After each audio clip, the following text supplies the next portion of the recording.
Excellent. Everything is going according to plan. Now there is just one more step to complete before we can ruin Corman and stop these ridiculous videos that help our gamers in need. Hey, what do we do about Corman? Well, first, my dear friend Aina, we're gonna change him a bit.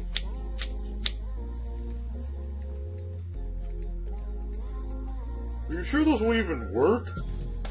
They're heavy duty, they should. Now hurry up and deal with this.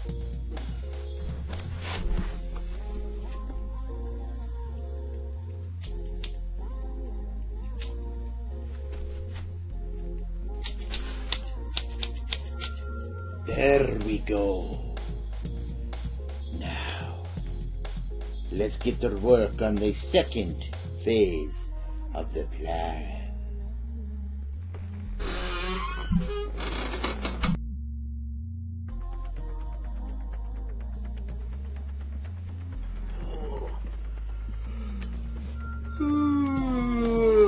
That actually turned out to be a good nap. He's awake. What? So soon? He should have been out a little longer.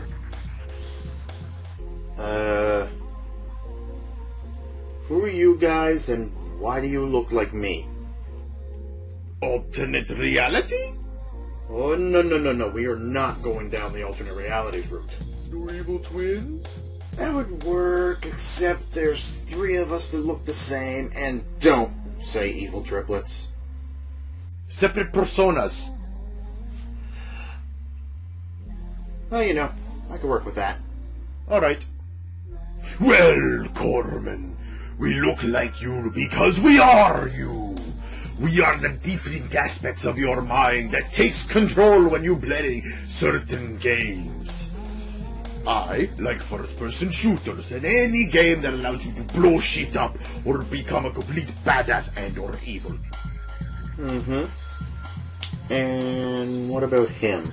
I like puzzles.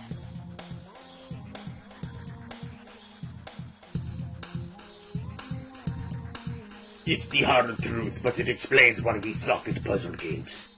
Okay. So, why are you here? What? You aren't even gonna ask how we got here? Let's start with what brought you here in the first place. Well, that's simple. It's this. My laptop? You want my laptop? No. We want you to stop making these helpful videos. Why? They aren't hurting you, are they? Remember, me is evil you, and helping people is not something I do. So I can't stand you helping people with my face. And how exactly are you planning on stopping me? Easy, by forcing you to try to help gamers with the most difficult game we know of. Look, my SNES already tried that. What game could possibly be so hard that I wouldn't be able to... Ooh!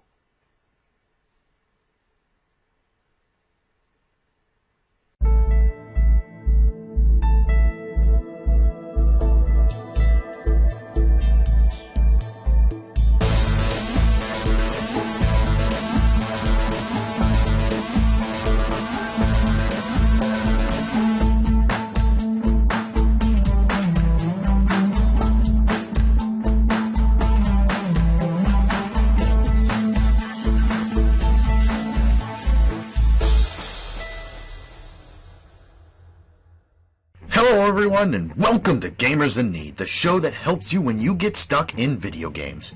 Today we're going to be doing things a bit different, as I will just show you pictures and videos instead of you seeing my big ugly mug the whole video. I mean, I have to admit, with my new haircut, I almost look sexy, but the beard will have to go. Anyway, enough about me. You came because this video is about Bloodborne. I mean, I did do an entire skit just to build up for it. Not making this video about Bloodborne would be like offering you some chocolate chip cookies and then giving you raisin cookies instead without telling you. Then the only people who would stick around to watch my videos would be those people who really like raisin cookies. And I wouldn't be one of them since I can't eat anything with raisins without gagging. Anyway, I'm getting off topic here. If anything, Bloodborne should be somewhere in your mind as it was released March 24th, 2015 for North America, March 25th for Europe and Australia, March 26th for Japan, and finally March 27th for the UK. The game was developed by From Software, which you probably recognize as they are the same developers who made the Dark Souls games.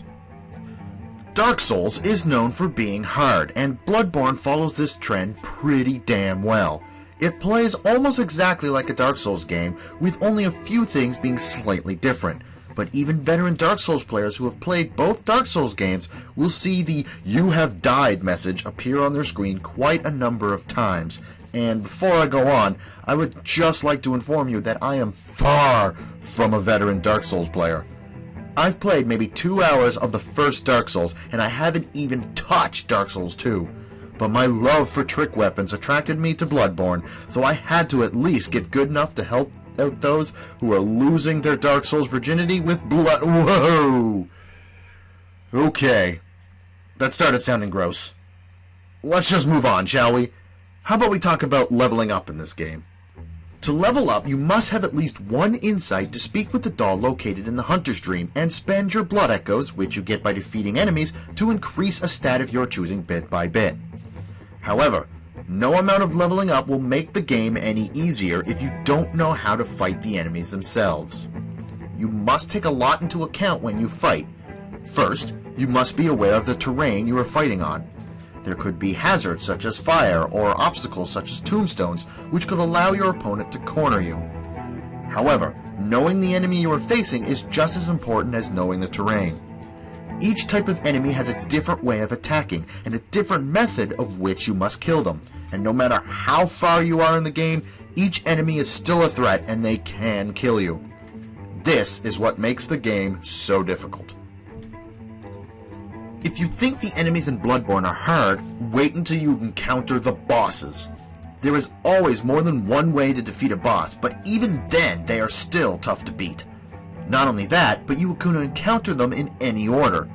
Most of the time, I was just wandering around a place trying to find my way out, and BAM! I'm stuck fighting Father Gascoigne. Which, by the way, should not be the first boss you fight. I was going to make this entire video about the boss fights alone, but I found that this game is so hard and sometimes frustrating that you might not even make it to the bosses before you throw your console out the window. There is nothing more rage-inducing than obtaining tens of thousands of blood echoes, and then you push one wrong button, and then BAM! You're dead. Then you take all the time to try and get back to where you had died in an attempt to reclaim your blood echoes, and then an enemy gets the jump on you, and then BAM! You lose everything.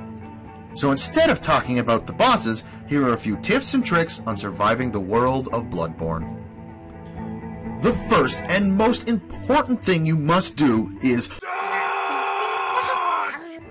I will not be able to stress that enough.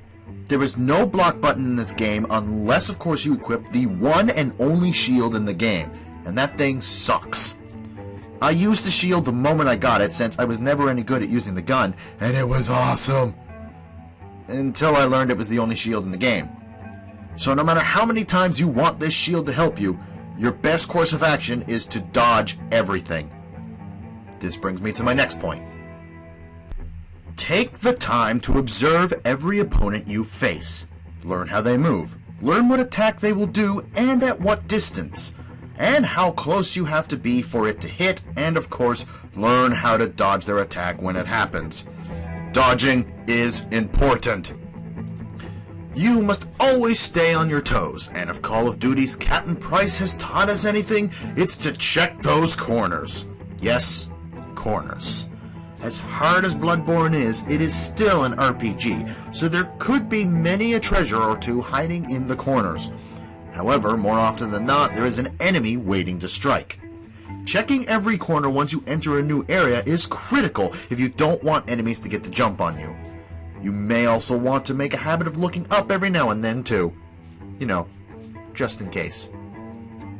Now that you know how to not die, let's learn how to kill.